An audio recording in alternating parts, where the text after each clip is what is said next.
Marcell Strbich is an Ohio Secretary of State candidate. He is shaking things up in this 2026 race with his bold stance on election integrity. And man, oh man, Shevitz, do we have a lot to unpack today. Marcell, welcome back to the Windsor Report. How's your Monday? My Monday is good. And while the summer's winding down, this race is heating up. And you just saw a heat-seeking missile come out from President Trump on Truth Social today, which is going to rock every Republican, squishy Republican out there who has always diverted from addressing the issues with insecure voting machines and this 28-day mail-in ballot.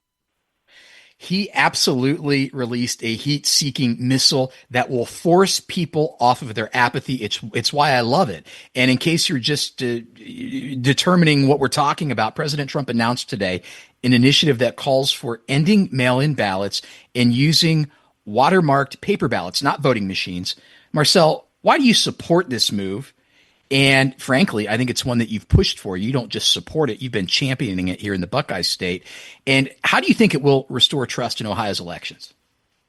First of all, for me, it's very simple, and for many different Ohioans who watched the elections over time degrade. For the last 20 to 25 years, our election systems have come under more and more corporate control, more and more party and political influence, and people have played a fewer and fewer role across the entire spectrum of the elections process, from registration, vote casting, vote counting, vote recording. We've been pushed off to the side, and then they wonder, of course, the people administering this, why are people not participating? Why are they not a part of this process? I'll tell you, and I'll tell every Republican who will listen, and anyone in the state of Ohio, it's because they have lost trust in the confidence, because there's a lack of transparency, public oversight, and accountability.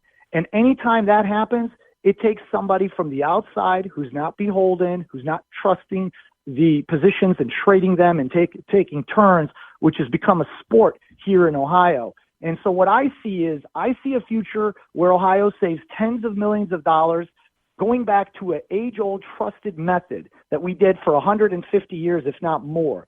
Pre-printed hand-markable paper ballots, like President Trump said, with watermarks, serialized. And as far as what we do with those voting system machines, I don't know. Find a country that wants them, because nobody is using them in effect in many, many countries. They've never been about them. They've never been, Jack, about mail-in ballots and election season. And so we've allowed ourselves to drift. But I think that the American public is waking up. They are seeing now what's going on. They have a real leader in the White House, and all of these Republicans that have for the longest time given us slogans and empty rhetoric, they're going to have to crawl out from under their rock, because I'm in this race and I know my stuff, and I've been in the trench defending this country for 20 years as an Air Force intelligence officer. And I say to them, come out, debate, let the people of Ohio decide. Don't go chasing the party endorsement. Don't go asking for brownie points by writing op-eds that have nothing to do with this.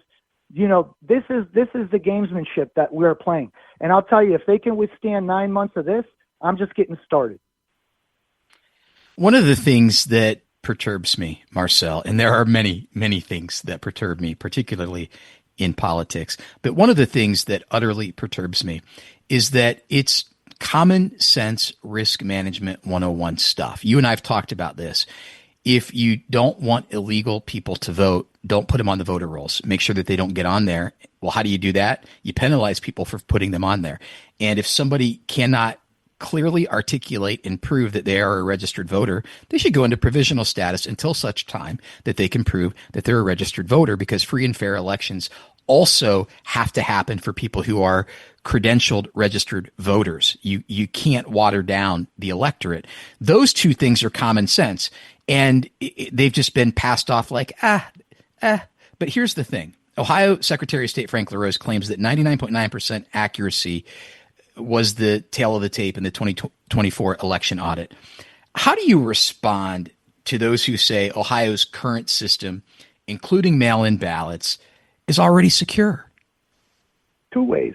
First of all, you don't self-audit yourself. We have that going on at this point, and we only audit 5% or less of all of our paper ballots within each county. We only sample 3 precincts.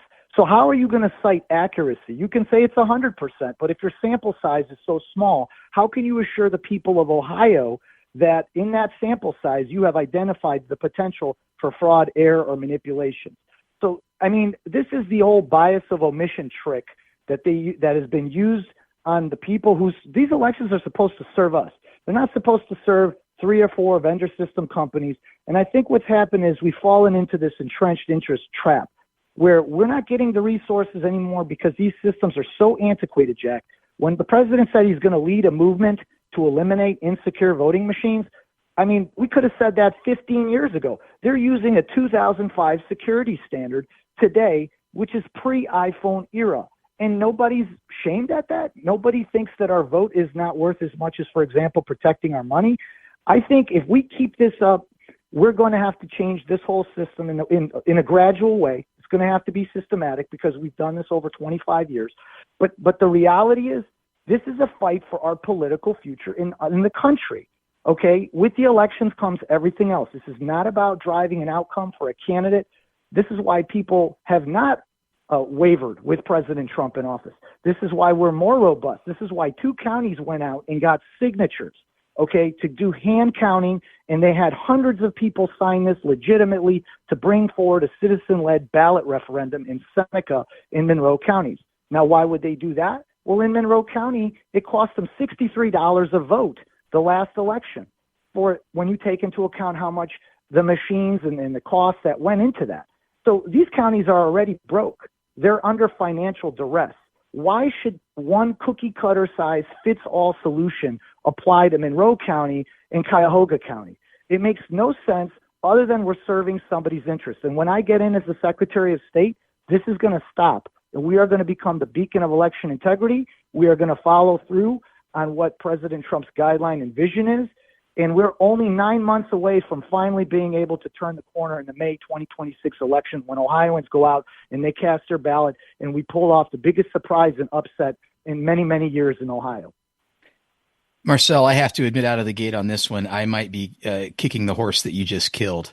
But I was just confused last week when the story broke that Aaron Ackerman, who is a lobbyist and represents Ohio election officials, and Frank LaRose both were singing from the same page in the hymnal. And my interpretation of what both of those men said is that counties cannot back away from voting machines. They have the authority to adopt them as part of their election processes, but they can't back away from them. What the hell? Let's talk about the absurdity of that statement. If you would have told the counties in 2010 when this law came out that said that counties can opt into electronic voting machines, that they can never opt out, how many counties would have signed up for that?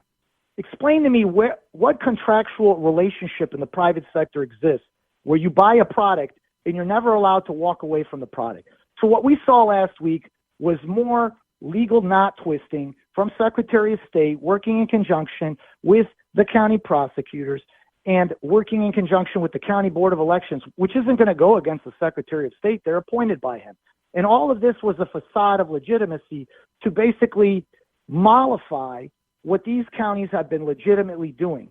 We want to bring civic engagement back into the voting system. The way you're going to garner interest from the people of Ohio is you're going to allow them to do some level of experimentation. And you're going to do it in such a way that it's guided from the Secretary of State's office. We establish criteria. We have to have accuracy. We have to have timeliness.